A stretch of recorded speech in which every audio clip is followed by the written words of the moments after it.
Hati kami melimpah dengan ucapan syukur. Kami percaya kalau kami bisa sampai hari ini bukan karena kekuatan kami, tapi karena kesetiaan Tuhan atas janji-Mu dan karena kasih-Mu yang begitu besar, sehingga kami ditopang oleh anugerah dan kami bisa ada di tahun yang baru. Mengawali tahun yang baru, kami datang beribadah kepada Tuhan.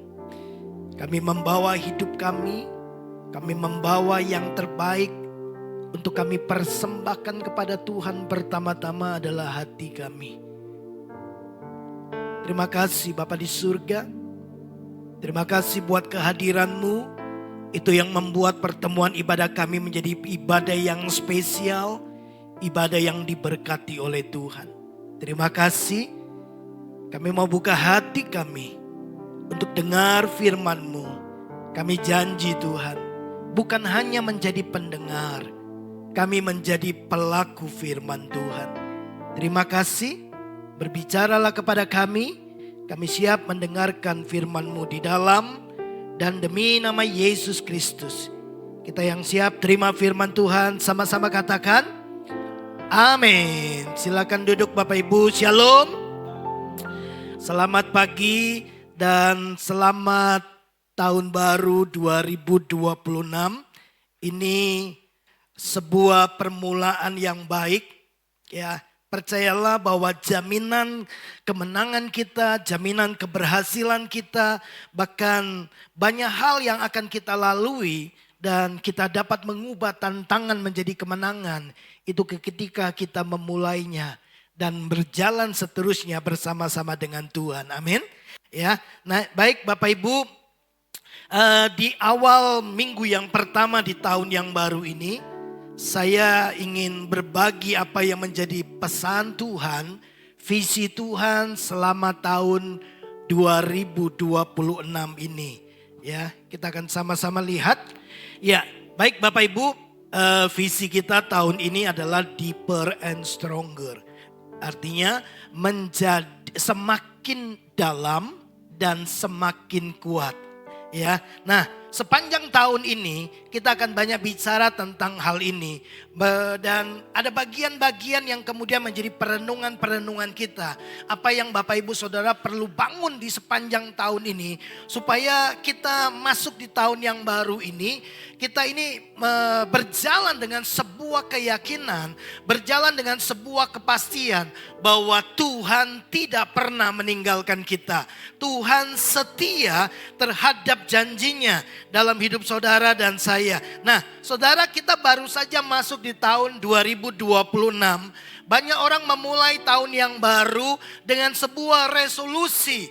Mau hidup yang lebih baik, mau hidup yang lebih sehat, lebih maju, lebih makmur, lebih diberkati. Ada banyak komitmen-komitmen baru yang orang buat di awal tahun 2026 ini. Tapi Alkitab mengajarkan kepada saudara dan saya bahwa kekuatan hidup kita ya bukan ditentukan oleh awalan yang baik saja. Bukan ditentukan oleh komitmen yang kuat. Bukan ditentukan oleh semangat yang berapi-api. Tapi sangat ditentukan oleh fondasi kehidupan yang benar di dalam Tuhan. Nah, saya percaya Bapak Ibu, tahun ini Tuhan Yesus mau menemani saudara. Tahun kemarin kita punya visi berjalan bersama dengan Tuhan. Amin. Dan saya percaya begitu 2025 selesai, tidak berarti kemudian Tuhan mengizinkan saudara dan membiarkan saudara berjalan sendiri. Alkitab berkata Tuhan menemani kita dari awal sampai selesai. Dia berikan Roh Kudus kepada saudara dan saya dan tinggal di dalam kita selama-lamanya. Ibrani 13 ayat 5 bahkan berkata begini, aku sekali-kali tidak akan pernah meninggalkan kamu. Itu janji Tuhan buat saudara dan saya. Nah, saya percaya perjalanan kita sepanjang tahun 2026 adalah perjalanan terus berjalan bersama dengan Tuhan. Perjalanan untuk meraih kemenangan, tidak hanya menjadi seorang pemenang, tapi kita diberikan kekuatan oleh Tuhan untuk apa? Mengubah setiap tantangan, mengubah setiap kesulitan, mengubah setiap masalah yang datang menghadang kita. Baik dalam keluarga kita, keuangan, hubungan, kesehatan, dalam pikiran-pikiran kita, bahkan dalam konflik-konflik yang merusak mental kita, ya. Tuhan beri kita kekuatan mengubah itu menjadi kemenangan buat saudara dan saya. Amin. Ya. Nah, Bapak Ibu yang dikasih oleh Tuhan, saya percaya sepanjang tahun ini Tuhan mau menemani saudara. Dia mau saudara merasakan kehadirannya.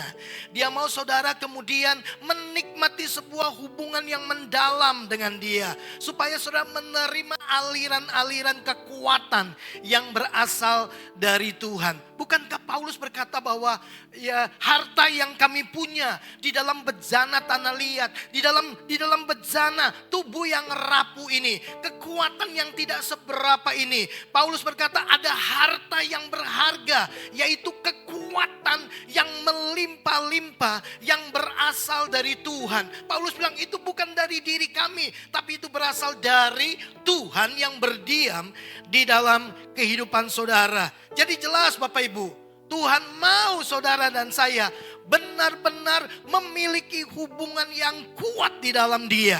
Ya, di tengah-tengah apa? Dunia yang terus bergejolak hari-hari ini. Tidak ada satu orang pun yang bisa memastikan apa yang akan terjadi di sepanjang tahun 2026. Apakah tantangannya lebih berat, lebih sulit dibandingkan tahun 2005? Apakah ekonomi akan lebih terpuruk dibandingkan tahun 2025? Ya, saya mengamati sepanjang tahun 2025. Beberapa hari yang lalu bendahara datang dan melaporkan keuangan gereja. Mengamati dari bulan ke bulan, saya melihat pertempuran yang begitu berat, begitu kuat, ya, yang menekan banyak orang, banyak jemaat Tuhan di area keuangan. Ya. Kalau Bapak Ibu memperhatikan setiap bulan kita melaporkan ya persembahan persepuluhan, ya persembahan syukur yang Bapak Ibu beri. Ya, saya kemudian kemarin baru memperhatikan, terjadi penurunan yang drastis. Ya, gereja kita bukan gereja yang besar, ya jemaat kita bukan jemaat yang besar. Ya, saya melihat begini, dari awal tahun hampir kalau boleh dikatakan 50% penurunan. Ya. Itu artinya beberapa orang di antara kita, ya, bahkan mungkin sebagian besar sedang bertempur di area keuangan. Tapi yang saya mau beritahu Bapak Ibu Saudara yang dikasihi oleh Tuhan, sekalipun keadaan kita belum berubah, padahal Tuhan berjanji menyertai kita. Tuhan berjanji mau memberkati kita. Tuhan berkata, aku datang supaya kamu punya hidup dalam kelimpahan. Kalau kita mendapati hidup kita belum berubah, jangan terburu-buru mengubah ketaatan kita. Ya karena belum berubah lalu kita mencoba dengan cara yang lain. Belajarlah konsisten untuk taat dan berpegang teguh pada prinsip dan kebenaran firman Tuhan. Nah, sepanjang tahun ini Bapak Ibu Saudara, ini menjadi topik besar, ini menjadi pembahasan besar kita di sepanjang tahun 2026. Karena saya percaya Tuhan mau saudara bukan hanya punya hubungan yang dalam, tapi Dia mau saudara menjadi orang-orang yang kuat di dalam Tuhan. Nah, coba Bapak Ibu perhatikan. Bapak Ibu coba perhatikan di dalam Matius pasal 24, ya. Di akhir zaman ini, kemudian Yesus berkata, akan ada banyak orang yang menjadi murtad. Dan mereka akan saling membenci. Mereka saling menyerahkan. Ya, bahkan dikatakan kasih kebanyakan orang akan menjadi dingin. Sebelumnya akan ada kelaparan, akan ada bencana. Dan kita lihat sepanjang tahun 2025 banjir terjadi di mana-mana, longsor terjadi di mana-mana. Kota-kota yang tidak pernah banjir tiba-tiba mengalami banjir yang luar biasa. Bapak Ibu, nah dengar ini baik-baik. Di ayatnya yang ke-13 tiba-tiba setelah Yesus memberikan tanda-tanda yang akan masuk di tahun 2020 di akhir zaman ini, tiba-tiba ya Yesus berkata, orang yang bertahan sampai kesudahannya akan selamat. Orang yang bertahan sampai kesudahannya akan selamat. Jadi Bapak Ibu, Tuhan mau gini, saudara bertahan sampai akhir. Amin. Nah, orang yang bertahan itu orang yang kuat. Setuju? Ya, orang yang bertahan itu orang yang kokoh, tidak mudah digoyahkan, bertambah teguh setiap hari di dalam Tuhan. Nah, artinya kalau kita mau bertahan sampai akhir, saudara harus memiliki iman yang kuat. Saudara perlu memiliki komitmen yang kuat, ketekunan yang solid, bahkan iman yang tidak mudah goyah. Nah, semua kekuatan yang bisa menjamin saudara bertahan sampai akhir, itu selalu dimulai dan bersumber daripada Tuhan. Bapak Ibu yang dikasih oleh Tuhan, visi kita deeper and stronger, semakin dalam, semakin kuat. Bukan hanya sebuah tagline rohani buat kita, bukan hanya sebuah slogan, tapi ini prinsip hidup yang akan menentukan apakah iman kita bisa bertahan atau runtuh di tengah badai kehidupan. Nah, itu sebabnya kita bukan mau sekedar menjadi lebih baik, ya, menjadi lebih besar, tapi kita mau semakin dalam dan semakin kuat. Saya ajak Bapak Ibu Saudara untuk melihat ayat visi kita di tahun 2026 ini. Ya, Kolose pasal 2 ayat 6 sampai dengan ayatnya yang ke-7, ya.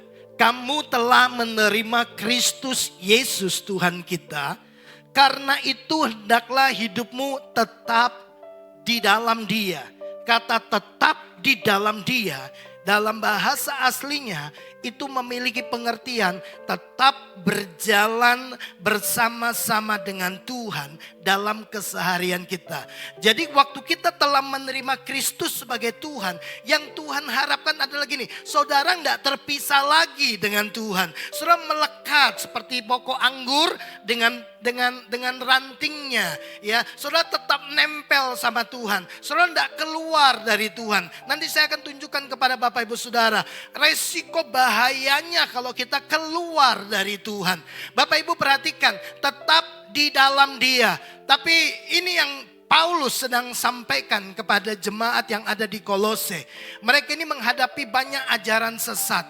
Ada banyak informasi-informasi, pengetahuan-pengetahuan. Seperti kita hari-hari ini. Kita dibanjiri oleh banyak pengetahuan, banyak informasi, banyak nilai-nilai, banyak prinsip-prinsip yang Bapak Ibu bisa baca di media sosial. Ya. Dan kemudian belum lagi tekanan-tekanan kehidupan. Nah, Paulus berkata, ingat baik-baik jemaat yang ada di Kolose. Dia tidak bilang begini, carilah Yesus ketika kamu kamu sedang ada dalam masalah. Enggak, dia bilang begini, tinggallah, tetaplah ada di dalam Kristus. Nah, yang menarik adalah Bapak Ibu perhatikan ini. Di kalimat awal dia berkata begini, kamu telah menerima Kristus Yesus Tuhan kita. Jadi yang paling penting, saudara menerima Yesus itu sebagai Tuhan. Nah, banyak orang lebih suka menerima Yesus sebagai juru selamat. Tapi Alkitab selalu menekankan satu poin penting ini. Bahwa Yesus bukan hanya sekedar juru selamat. Tapi yang selalu menjadi poin penting di dalam Alkitab bicara tentang Yesus. Bahwa dia adalah Tuhan. Ya. Nah, kita ini banyak orang kemudian senang dengan gelar Yesus sebagai juru selamat. Ya. Kita mengabaikan bahwa dia sebenarnya adalah penguasa tunggal atas hidup saudara dan saya. Nah, kalau saudara menerima Yesus sebagai Tuhan dalam hidupmu, yang Paulus berkata gini, tetaplah ada di dalam Kristus Yesus. Bukan hanya menerima Yesus sebagai juru selamat, di mana orang kemudian suka datang kepada Yesus karena mereka butuh pertolongannya. Tapi mereka tidak mau hidup dibawa dan tunduk kepada otoritasnya. Mereka senang Yesus menyelamatkan, tapi mereka tidak mau Yesus memerintah dalam hidup mereka. Nah, Bapak Ibu yang dikasih oleh Tuhan, tahun 2026 ini visi kita Deeper and Stronger. Dan saya mau berkata secara jujur kepada Bapak Ibu Saudara. Pagi hari ini coba Bapak Ibu pikirkan dan renungkan. Tidak ada iman yang kuat tanpa keterhubungan yang dalam dengan Kristus Yesus Tuhan sebagai sumber kekuatan sejati kita. Sekali lagi, tidak ada iman yang kuat tanpa keterhubungan yang dalam dengan Yesus Kristus, sumber kekuatan yang sejati di dalam kehidupan saudara dan saya.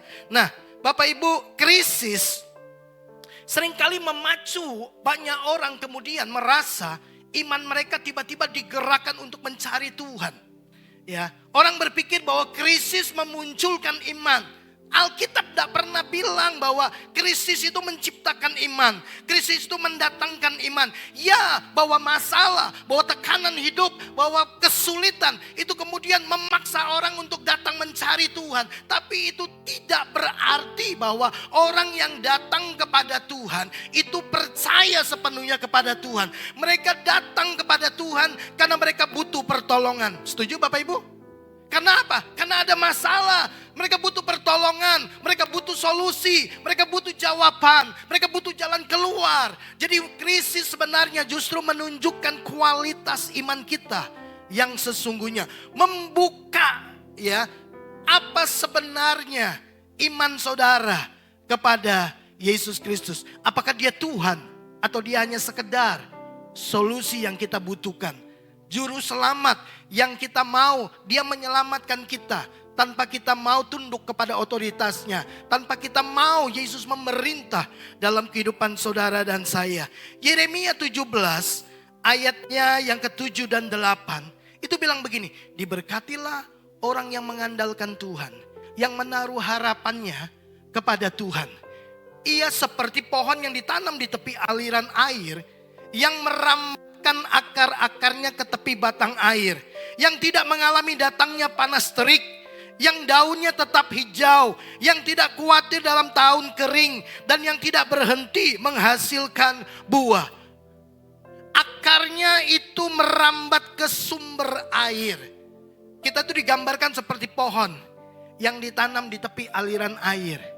Ya, sumber airnya tidak terbatas. Itu membuat akar itu memiliki energi ya untuk bertahan di masa-masa sulit. Bapak Ibu yang dikasih oleh Tuhan, Yesus sendiri menegaskan kebenaran yang sama lewat apa yang dia ajarkan kepada murid-muridnya, kepada orang banyak pada waktu itu. Saya percaya ayat ini sudah menjadi ayat yang seringkali Bapak Ibu dengar. Di dalam Injil Lukas pasal 6 ayat 47 dan 48 dikatakan bahwa setiap orang yang datang kepadaku dan mendengarkan perkataanku serta melakukannya, aku menyatakan kepadamu dengan siapa ia dapat disamakan. Ia sama dengan orang yang mendirikan rumah. Orang itu menggali dalam-dalam dan meletakkan dasarnya di atas batu. Ketika air bah dan banjir melanda rumah itu tidak dapat digoyahkan karena rumah itu kokoh. Nah Bapak Ibu, apa yang Yesus mau tegaskan kepada saudara dan saya lewat apa yang dia ajarkan. Dia sedang beritahu kepada kita semua bahwa kekuatan sebuah bangunan bukan ditentukan oleh tingginya, bukan ditentukan oleh bentuknya, bukan ditentukan oleh modelnya, tapi ditentukan oleh kedalaman pondasinya. Bapak Ibu setuju? Semakin dalam pondasi, semakin kuat dia bisa menopang bangunan yang ada di atasnya. Kalau Bapak Ibu lihat ada bangunan pencakar langit sampai 100 ya tingkat rumah. Itu ditopang oleh pondasi yang sangat dalam. Sebuah pohon itu kemudian tumbang. Seringkali orang berpikir, oh karena badainya besar, karena angin tofannya itu sangat besar. Bapak Ibu dengar ini baik-baik. Ya, dahsyatnya badai yang membuat pohon tumbang itu bukan karena anginnya terlalu besar, tapi karena akarnya terlalu dangkal. Semakin kuat akar ke dalam, semakin kuat pohon yang ada di atasnya menahan semua bentuk badai dan dia tidak akan tergoncangkan. Bukankah Alkitab berkata kita ini seperti pohon korma?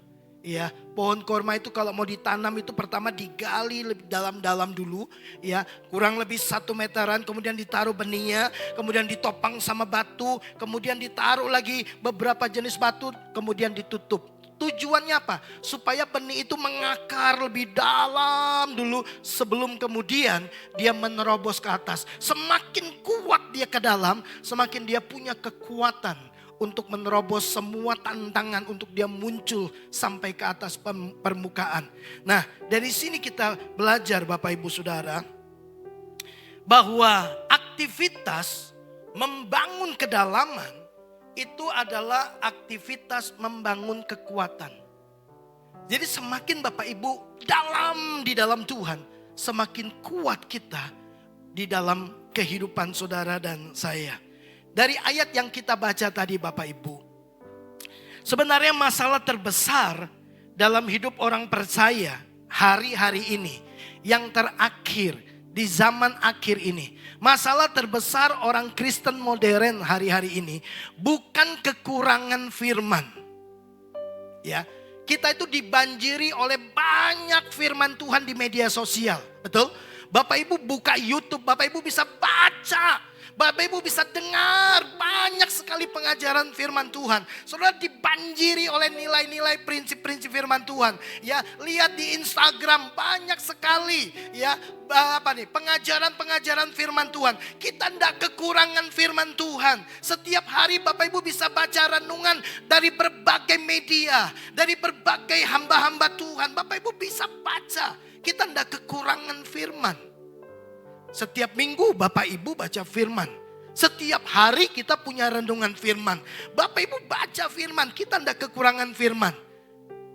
Tapi sebenarnya masalah terbesar adalah kita kelebihan firman yang belum kita taati. Iya Pak, iya. Saudara tidak kekurangan firman. Saudara kelebihan firman yang belum kita taati. Yang belum kita lakukan, yang belum kita kerjakan di dalam kehidupan kita. Ya, kita telah menerima begitu banyak pengetahuan firman Tuhan. Tapi lihatlah, berapa banyak firman Tuhan yang kita taati. Bahkan kita tidak konsisten. Di awal kita sangat antusias dengan firman Tuhan. Ya, kita bergairah amin sama firman Tuhan. Ketaatan kita biasanya bertahan tidak lama. Di awal-awal kita doa pagi, kita saat teduh, ya, kasih mula-mula membawa kita mencintai Tuhan, mencari Tuhan setiap waktu. Tapi kemudian dalam perjalanannya kita menemukan, ketika tantangan datang, ketika kesulitan datang, Bapak Ibu, kita kemudian menjadi lemah. Kita kemudian mulai kompromi. Kita kemudian tidak lagi melakukan prinsip-prinsip kebenaran firman Tuhan. Saya percaya sepanjang tahun 2026 ini, bahkan diawali dengan hari ini, Tuhan sudah memberikan kepada saudara sebuah rahasia. Bagaimana saudara bisa bertahan sampai akhir.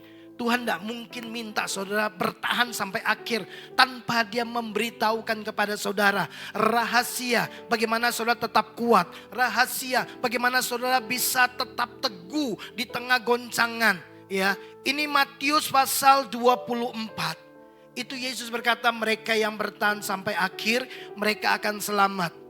Tapi sebenarnya di Matius 7 Yesus telah memberitahukan kepada saudara dan saya bagaimana supaya kehidupan kita, spiritual kita, kerohanian kita ketika banjir datang, ketika air bah datang, kita tidak hancur, kita tidak mengalami kerusakan dan kerugian yang fatal.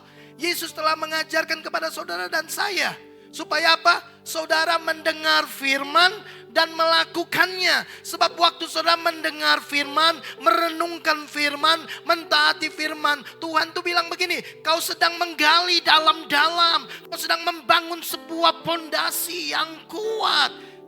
Bukankah banjir itu menyerang pondasi? Bukankah air bah itu menyerang pondasi? Dan Yesus berkata, orang yang membangun dalam-dalam dan meletakkan dasarnya di atas batu itu tetap kokoh.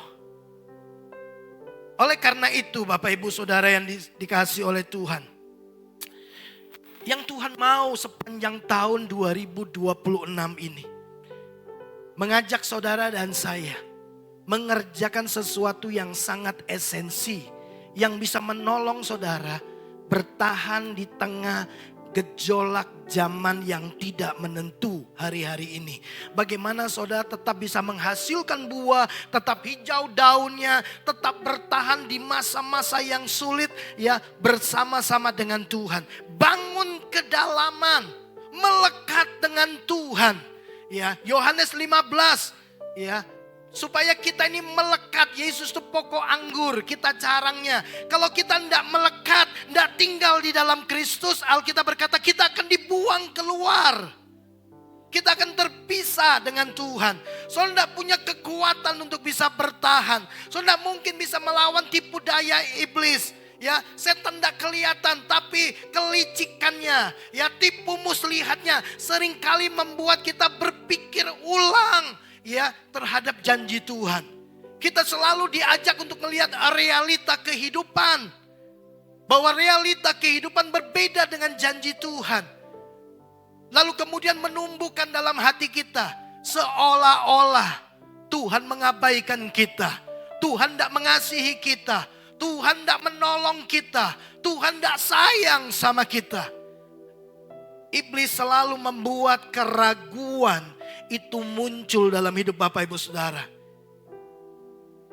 Saudara tetap percaya Tuhan, tapi kita ragu dengan janjinya. Keraguan itulah yang kemudian membuat kita tidak mentaati firman Tuhan. Betul? Kita akan berpikir gini, masa iya ya? Mungkinkah keluargaku pulih? Mungkinkah ekonomiku akan bangkit kembali? Mungkinkah kesehatanku akan membaik? Mungkinkah hubungan kami bisa menjadi harmonis kembali? Mungkinkah? Bukankah itu sebuah keraguan? Yesus berkali-kali menegur murid-muridnya. Ya, hai engkau orang yang kurang percaya. Disitulah ada bentuk keraguan. Disitulah kemudian mereka tidak melihat pertolongan.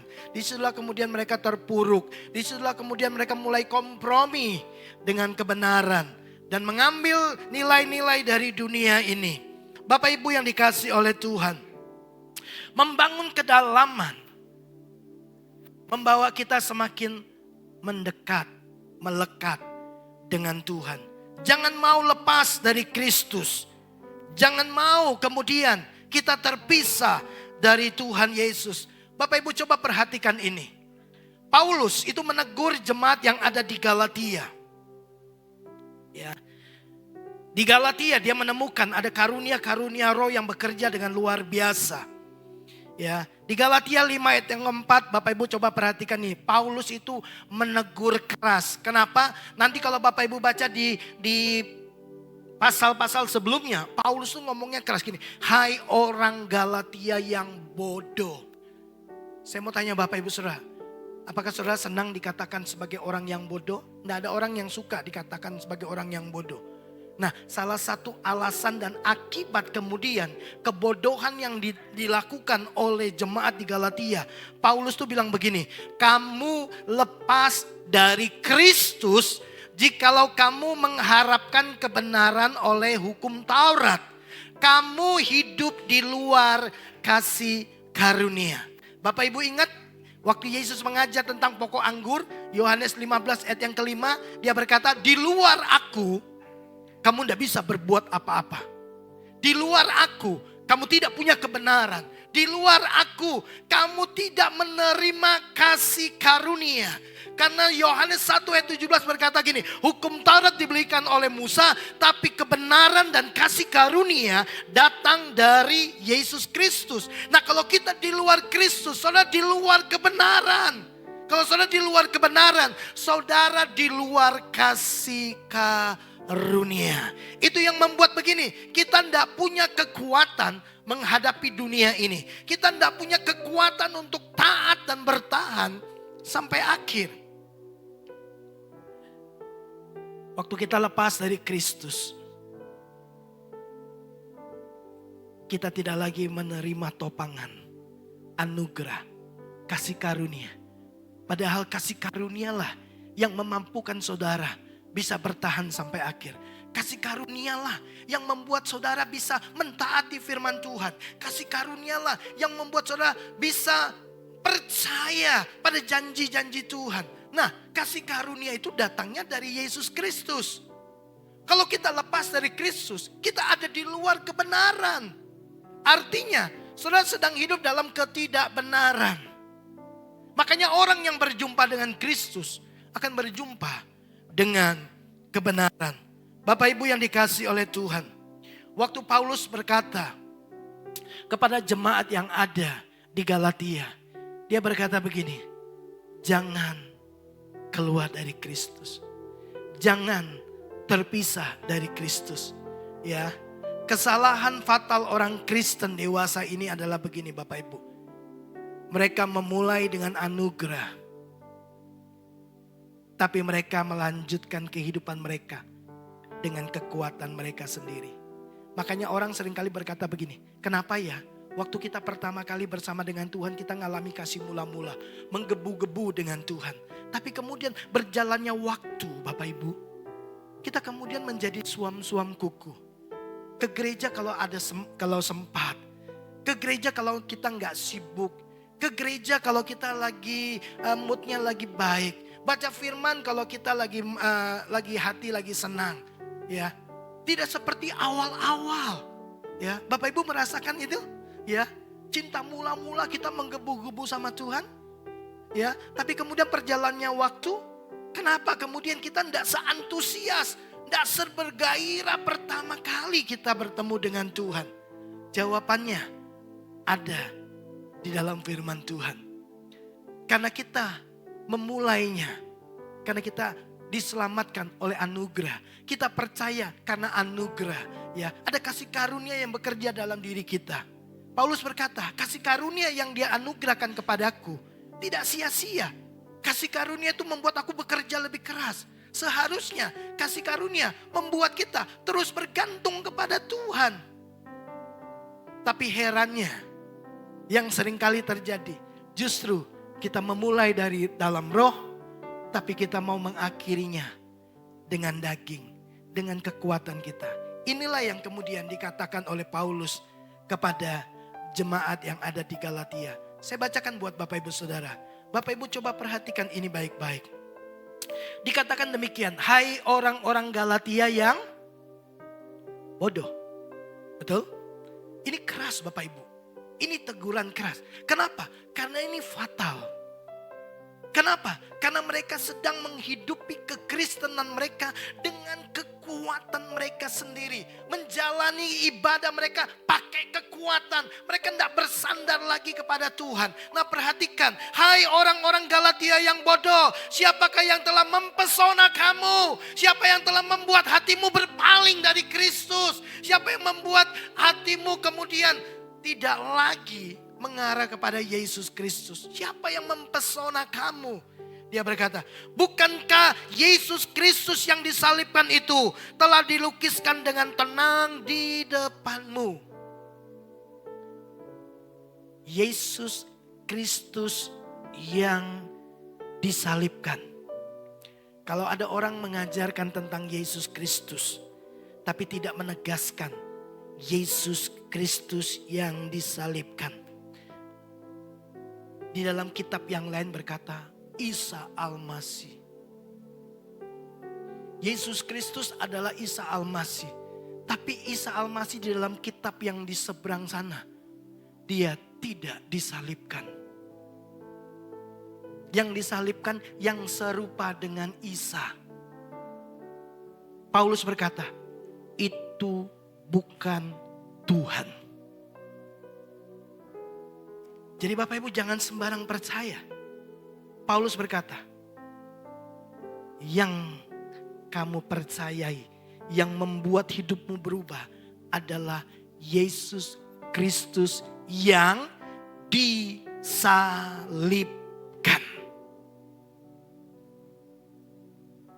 Saya percaya Isa Al-Masih pasti masuk surga. Loh, Isa Al-Masih yang kau percaya itu Isa Al-Masih yang diajarkan yang tidak disalibkan. Itu bukan Yesus Kristus. Itu bukan Tuhan. Kita tertipu. Hati-hati dengan hal itu. Bapak Ibu, ayat kedua Paulus berkata gini. Hanya ini yang ku ketahui, yang hendak ku ketahui daripada kamu. Adakah kamu telah menerima roh karena kamu melakukan hukum Taurat? Karena ketaatanmu, ya, karena upayamu mengerjakan hukum-hukum agama? Atau karena kamu percaya kepada Injil? Apa Injil? Injil bicara tentang ini. Yesus, Tuhan, datang jadi manusia. Mati di atas kayu salib. Tebus dosa kita. Bangkit pada hari yang ketiga.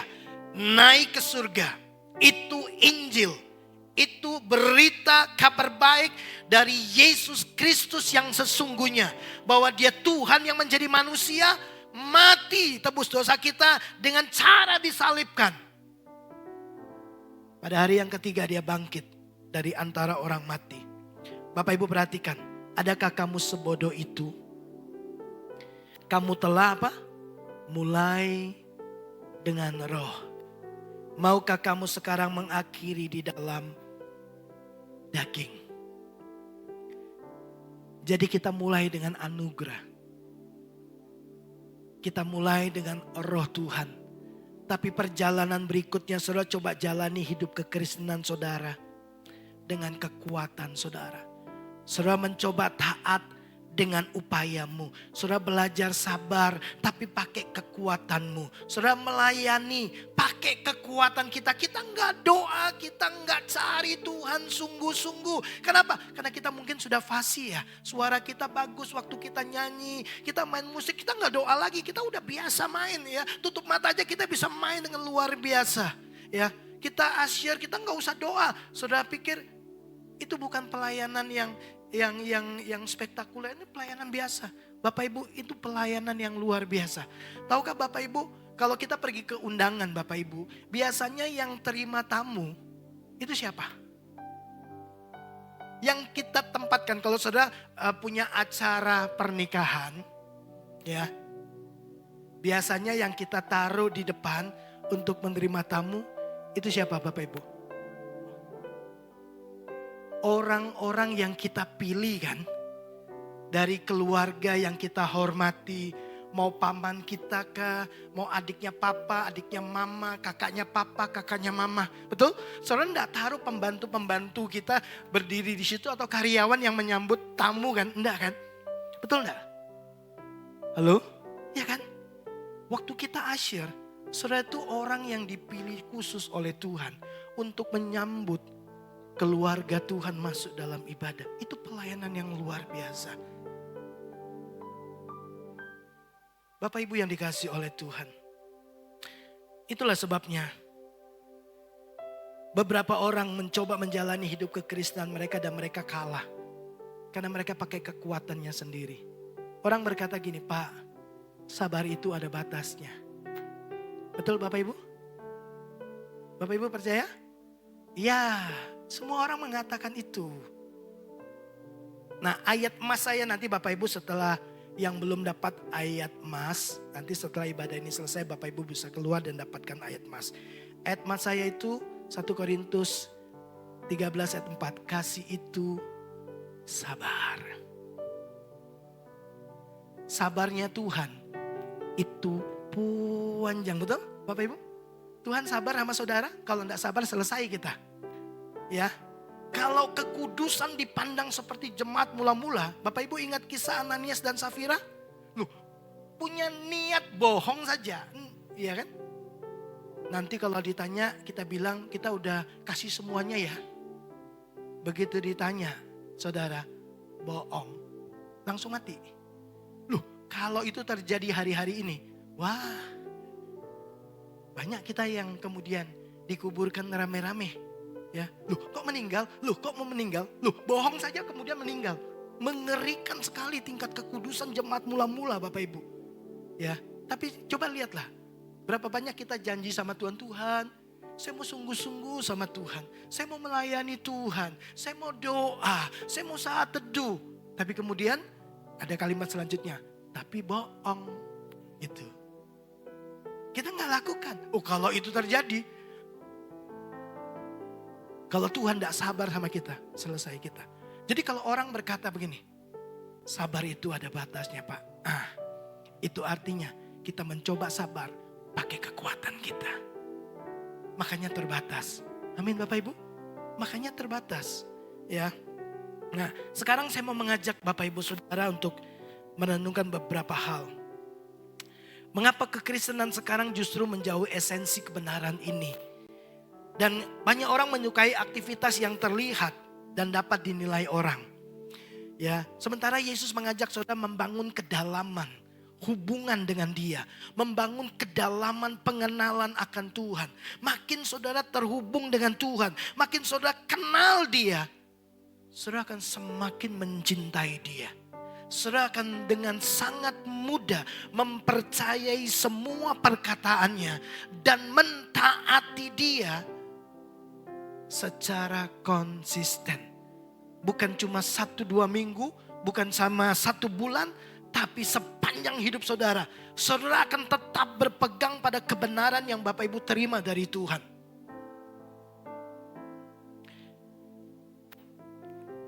Saya coba merenungkan kenapa banyak orang gak suka membangun kedalaman spiritual.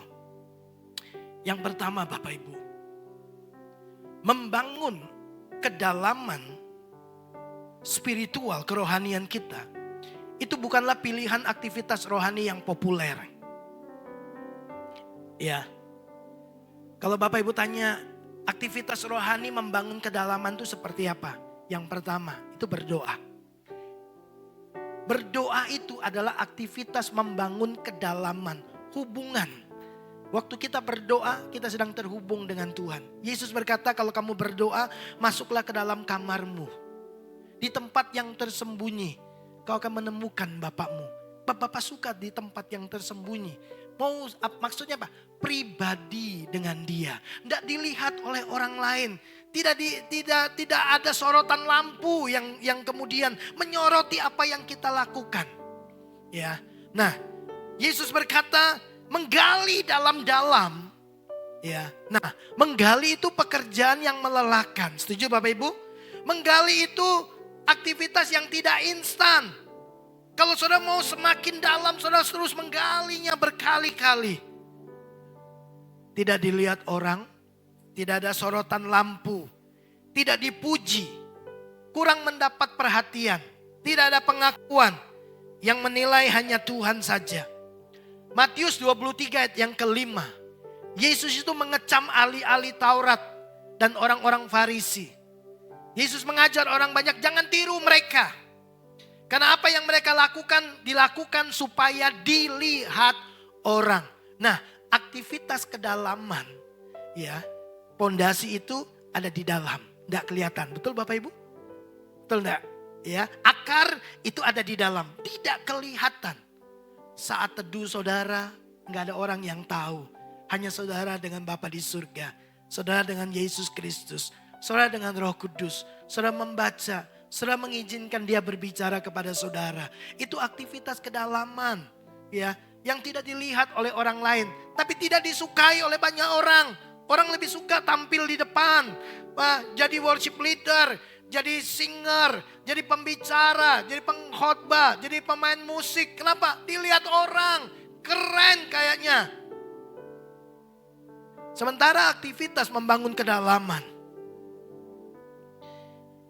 itu tidak disukai oleh banyak orang. Kedalaman dasar menentukan kekuatan bangunan di atasnya. Kedalaman akar menentukan kekuatan pohon yang ada di atasnya. Semua aktivitas kedalaman adalah aktivitas dalam keheningan. Gelap, tidak ada yang lihat. Sunyi, tidak ada sorot lampu. Tapi itulah yang Tuhan mau saudara kerjakan. Karena itu yang bisa menolong saudara bertahan sampai akhir. Dan saya tahu sepanjang tahun ini Tuhan mau membawa saudara secara pribadi dekat sama dia. Kenal dia lebih dalam, lebih dekat lagi. Tidak mengerjakan aktivitas kita dengan kekuatan kita. Bapak Ibu, yang berikutnya kita akan lihat. Aktivitas membangun kedalaman itu menuntut transformasi kehidupan. Aktivitas lahiriah kadang-kadang memberi sebuah validasi sosial, ya. Ada pengakuan dari orang lain, keren loh, pelayananmu luar biasa, ya. Khotbahmu luar biasa, suaramu keren, main musiknya keren. Bapak Ibu, tapi kedalaman itu justru menuntut sebuah kejujuran dari hati kita. Kedalaman menuntut apa lagi? Pertobatan.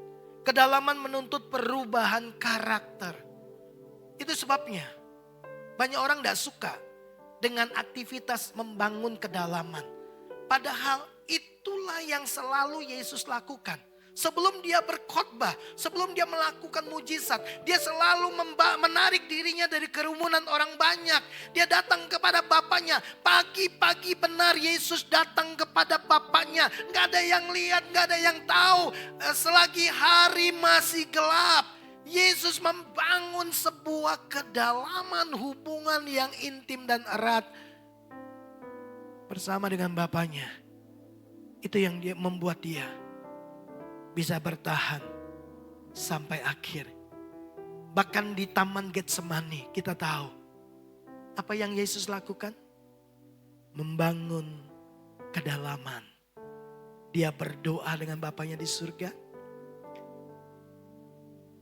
Dia bicara bahwa dia tidak sanggup. Dia sampaikan ketakutan yang luar biasa menghadapi aniaya, menghadapi perlakuan yang tidak adil, bahkan harus mati di atas kayu salib. Dia bilang sama Bapaknya, kalau mungkin, kalau diperbolehkan, lalukan cawan ini. Tapi bukan kehendakku, kehendakmu yang jadi. Kita tahu setelah itu, malaikat datang dan memberi kekuatan kepada dia. Yesus kuat dan dia bertahan sampai akhir. Dia menyelesaikannya. Kalau Yesus lakukan itu, dia sedang meninggalkan jejak kepada saudara dan saya. Dia bukan hanya sekedar mengajar saudara, dia melakukannya. Bapak Ibu, bangun aktivitas rohani, membangun kedalaman saat teduhmu, doa, ya, kemudian baca firman Tuhan, bangun hubungan secara intim, erat, dekat, dalam dengan Tuhan. Hanya itu yang kemudian bisa memberi kekuatan kepada kita untuk tetap setia, untuk tetap bisa melayani, untuk tetap bisa berkomitmen. Banyak orang tidak menolak Tuhan, tapi mereka menolak proses perubahan diri. Mereka menolak untuk diubahkan. Mereka mau Tuhan, tapi mereka tidak mau diubahkan. Bapak Ibu, Yohanes 3:20 bilang begini, setiap orang yang berbuat jahat membenci terang. Dalam keheningan, manusia seringkali berhadapan dengan luka lamanya. Dalam keheningan, manusia akan berhadapan dengan dosa yang tersembunyi. Dalam keheningan, saudara akan bertemu dengan semua ketakutan-ketakutan yang tidak saudara sadari. Karena Alkitab berkata, diam dan ketahuilah, akulah Tuhan. Dalam diammu, kau akan menemukan Tuhan yang menolong ini, menyembuhkan lukamu, memberikan keberanian atas semua ketakutan-ketakutanmu, yang mengungkap semua dosa-dosa yang tersembunyi, supaya saudara bisa bertobat. Yang terakhir Bapak Ibu perhatikan ini, aktivitas membangun kedalaman tidak memberi hasil yang instan. Itu sebabnya banyak orang tidak suka dengan aktivitas seperti ini. Ya, saudara orang Kristen, tapi cobalah bicara dengan jujur. Bagaimana dengan waktu-waktu saat teduhmu? Jam doa-doa pribadi saudara, pelayan-pelayan Tuhan, para full timer, ya, jemaat yang dikasih Tuhan. Bagaimana jam pribadi saudara dengan Tuhan? Apakah saudara bangun pagi-pagi benar? Atau benar-benar pagi? Siapa yang pertama kali saudara cari? Itu menjadi hal yang penting. Apa yang saudara temukan pertama kali waktu saudara bangun? Siapa yang saudara pikirkan pertama? Apa yang saudara pikirkan pertama? Aktivitas membangun kedalaman tidak memberi hasil instan. Kedalaman rohani itu dibangun pelan-pelan. Sering terasa membosankan. Doa membosankan Bapak Ibu? Merenungkan firman Tuhan, baca firman Tuhan, apakah itu membosankan? Seringkali. Kadang-kadang terasa kering, hasilnya lama, tapi dampaknya itu jangka panjang. Kenapa? Karena kita sedang dicekoi, kita sedang diajar oleh media sosial. Bahwa manusia lebih menyukai yang cepat, yang instan, yang terlihat. Tapi Yesus berkata, kerajaan Allah itu seperti benih. Jatuh dalam tanah, gelap, tidak kelihatan, hening. Tapi itu kerajaan Allah digambarkan seperti itu. Benih itu kemudian cangkangnya terpecah sebelum dia mengeluarkan akarnya. Semua yang membungkus dia, keakuan kita, kesombongan kita, ambisi kita, itu perlu dihancurkan di dalam Tuhan, di dalam hadirat Tuhan. Baru kemudian akar itu mencari sumbernya. Setelah akarnya kuat, baru mulai bertunas. Tiba-tiba muncul dari permukaan tanah. Tapi butuh waktu yang cukup lama untuk keluar. Secara natural kemudian dia tumbuh mengeluarkan daun. Lalu kemudian berbuah. Kalau kita tertanam dalam Tuhan, berbuah itu natural Bapak Ibu. Mengampuni itu natural, nggak usah dipaksa. Saudara akan mengampuni dengan mudah. Ya, memberi itu natural, itu buah yang keluar. Saudara akan memberi dengan mudah, sangat mudah. Nggak ada sesuatu yang kemudian mengikat saudara. Kita tahu bahwa semua datang dari Tuhan, oleh Tuhan dan untuk Tuhan. Beberapa orang, waduh, ya minggu lalu Dela berkata, wah kita mencoba menghemat supaya kaya. Tapi justru Alkitab berkata semakin berhemat, kita malah berkekurangan. Waktu kita menabur, waktu kita memberi, kita justru melihat kelimpahan. Di awal tahun yang baik, mari kita kemudian memberi hidup kita, hati kita. Bahkan juga apa yang kita sudah siapkan bagi Tuhan. Bapak Ibu yang dikasihi oleh Tuhan. Fondasi itu dibangun. Bukan saat badai datang.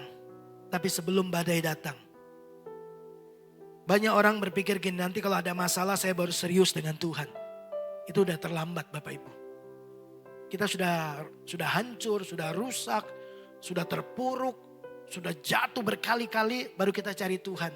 Seharusnya kita nggak perlu mengalami kesulitan dan kesukaran ya.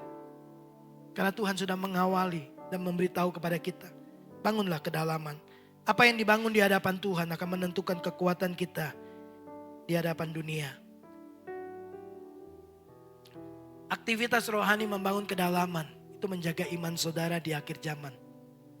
Saudara bisa bertahan sampai akhir. Sementara Bapak Ibu, banyak orang akan murtad. Banyak orang akan meninggalkan Tuhan. Kasih kebanyakan orang menjadi dingin. Tapi saudara tetap bisa bertahan. Kenapa? Karena saudara terhubung erat dengan sumber kehidupan. Sumber kasih. Saudara tetap bisa mengasihi. Saudara tetap segar. Saudara tetap bersuka cita. Saudara tetap bisa bersyukur. Kenapa? Akar kita sangat dalam. Apa yang kita bangun di hadapan Tuhan akan menentukan kekuatan kita di hadapan dunia. Kerohanian yang dalam dan kuat, Bapak Ibu, akan mempengaruhi seluruh aspek hidup Bapak Ibu Saudara. Kalau saudara dekat, kuat di dalam Tuhan, percaya lagi nih, keluargamu akan kuat. Keuangan kita akan kuat. Hubungan kita akan kuat. Pikiran-pikiran kita akan menjadi pikiran-pikiran kebenaran. Kesehatan kita, hanya dekat Allah saja aku tenang. Ketenangan itu sangat mempengaruhi seluruh ya apa yang ada di dalam tubuh kita. Pekerjaan kita akan kuat. Sepanjang tahun ini kita akan menyasar aspek-aspek kehidupan ini. Ya, bangun kedalaman dan saudara akan melihat kekuatan Tuhan bekerja dalam hidup saudara. Mari kita akan menjawab beberapa pertanyaan ini. Apakah aktivitas rohani saya itu lahir dari kedalaman? Atau hanya untuk menutupi kerentanan rohani, hidup rohani kita? Disiplin rohani apa yang perlu saya pulihkan sebagai prioritas membangun kedalaman dan kekuatan rohani saya di tahun ini? Saudara perlu bangun disiplin rohani apa? Mungkin doa kita, saat teduh kita. Itu membangun kedalaman. Apakah iman saya cukup dalam dan kuat untuk menopang masa kegoncangan dan masa sukar yang akan datang? Apakah iman kita akan melewati semuanya itu? Apakah saudara akan bertahan sampai akhir? Doa saya Bapak Ibu, di awal tahun ini Tuhan minta saudara dan saya, dan Dia akan menemani kita. Dia menanti kita. Dia menunggu saudara dan saya untuk bangun kedalaman dengan